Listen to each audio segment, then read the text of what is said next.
Bonjour tout le monde, aujourd'hui je suis de nouveau avec Annabelle, mon invitée du jour. Bonjour. Tu es aromathérapeute et olfactothérapeute ainsi que masseuse. Aujourd'hui nous allons parler de l'olfactothérapie. Mais qu'est-ce que c'est, Annabelle? Alors l'olfactothérapie, en fait, c'est la thérapie par les odeurs. Donc, c'est-à-dire qu'on va aller travailler avec les odeurs. Donc moi c'est essentiellement avec des huiles essentielles ou des extraits aromatiques.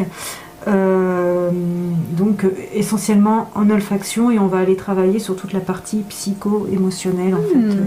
Intéressant. Voilà. D'accord. Alors, quels sont les motifs pour lesquels les gens viennent te consulter en olfactothérapie? Alors, il y a différents motifs. En fait, ça peut être une personne qui est stressée, angoissée. On est beaucoup dans ce cas-là, malheureusement. On s'y retrouve. Il y a aussi tout ce qui est les personnes en fait qui ont besoin d'un accompagnement au deuil. D'accord. Voilà, parce que c'est des choses dont on parle pas, mais il y a vraiment un cheminement en fait dans ce genre de choses, et on peut aussi aider la personne à faire ce cheminement-là. On peut aussi travailler sur toutes les problématiques de les angoisses en fait qui peuvent être, et les peurs qui sont liées à d'autres choses que le stress en lui-même, qui sont des peurs vraiment ancrées. Et en fait l'utilité de l'huile essentielle, c'est qu'on va on va aller chercher peut-être un souvenir ou une sensation, si la personne elle est plus dans le ressenti de son corps, une sensation qu'elle pourrait avoir en fait au niveau du ventre ou au niveau du plexus, pour aller trouver vraiment l'origine de cette peur, l'origine d'un besoin qui n'aura pas été satisfait, qui aura provoqué une émotion qui peut être négative ou positive.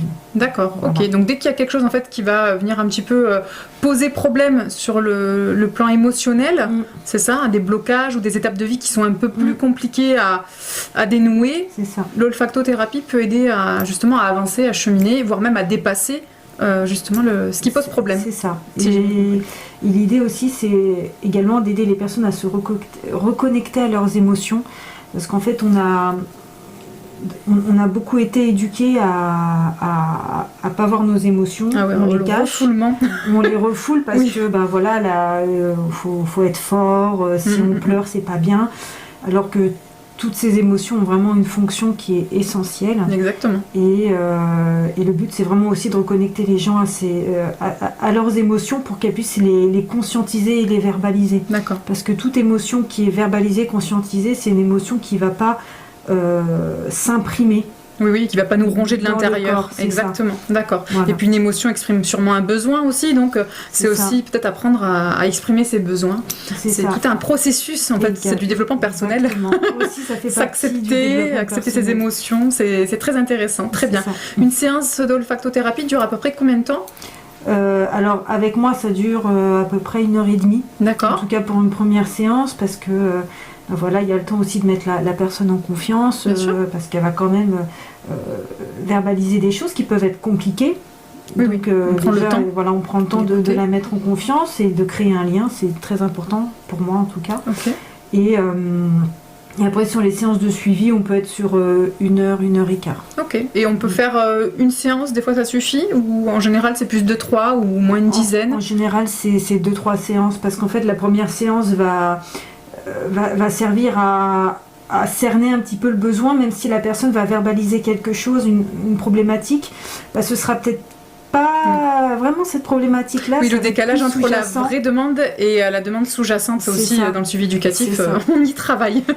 Donc, effectivement, en fait, cette première séance-là va permettre un peu de voir où est-ce qu'on va. Et les autres séances en fait vont permettre de vraiment travailler sur les problématiques effectivement sous-jacentes. On va travailler un petit peu en entonnoir. D'accord. On va cibler de plus en plus pour pouvoir arriver au point d'impact. Exactement.